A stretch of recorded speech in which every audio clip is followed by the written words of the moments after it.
আমার শিক্ষক একবার একটি গল্প বলেছিলেন। এক ব্যক্তি তার ছেলেকে নিয়ে একটা পার্কে হাঁটছিল। তারা একসাথে হাঁটছিল। ছেলেটি গাছের উপর একটা কাক দেখে বলল, বাবা এটা কি, এটা কি? বাচ্চার বয়স ছিল 2 বছর। বাবা বলল, এটা একটা কাক। ছেলে আবার বলল, বাবা এটা কি?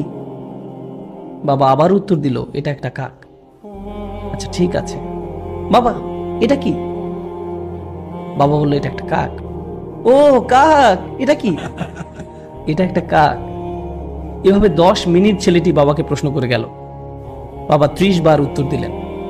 তিনি একটা ছোট ডায়েরিতে লিখে রাখলেন, আমার ছেলে আজ পার্কে হাঁটার সময় একটি কাককে নিয়ে 30 বার প্রশ্ন করেছে,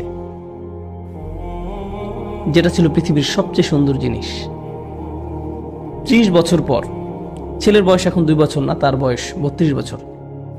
বাবা ছেলেকে ফোন করলো, আমি কি তোমার কাছে আসতে পারি? ছেলে উত্তর দিল, বাবা এটা ঠিক দেখা করার সময় না। বাবা বললেন, আমাকে কিছুক্ষণ সময় দাও, আমার 10 থেকে 15 মিনিট দরকার, শুধু এইটুকু সময় হলেই চলবে। চলো গাড়িতে করে বের হই, তোমার সাথে কিছু ব্যাপারে কথা আছে। ছেলে বেশ বিরক্ত হয়ে, ঠিক আছে। বাবা আসলেন এবং গাড়িতে উঠে ছেলেকে নিয়ে পার্কে গেলেন।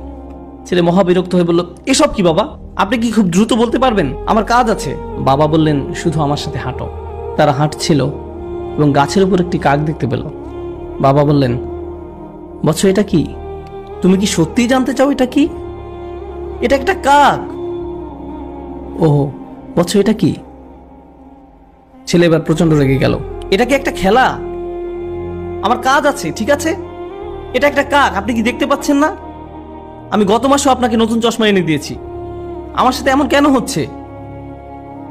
বাবা আপনি কেন এত জটিল? আমি বুঝতে পারছি না সমস্যাটা কোথায়। জাস্ট বলেন কি বলতে চান। আমি ব্যস্ত আছি, ঠিক আছে? বাবা তার ডায়েরির পাতা খুলে বলল, বৎস ঠিক এরকম একটা ঘটনা 30 বছর আগে ঘটেছিল। আমরা এই পার্কে হাঁটছিলাম, তুমি একটি কাক দেখেছিলে। তুমি 30 বার আমাকে এটার সম্পর্কে জিজ্ঞেস করেছিলে। আমি প্রতিবার হেসে উত্তর দিয়েছিলাম, আর এখন তুমি দ্বিতীয়বারও উত্তর দিতে পারছো না।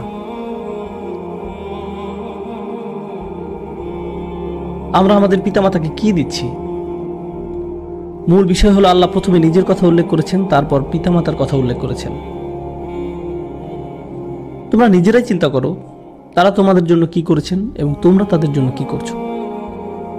এমন অনেক পিতামাতা আছেন, যখন তাদের সন্তান আইসিইউতে থাকে, তারা ছোট্ট গ্লাস বক্সের দিকে তাকিয়ে দাঁড়িয়ে থাকেন, যার ভিতরে শিশুটি আছে।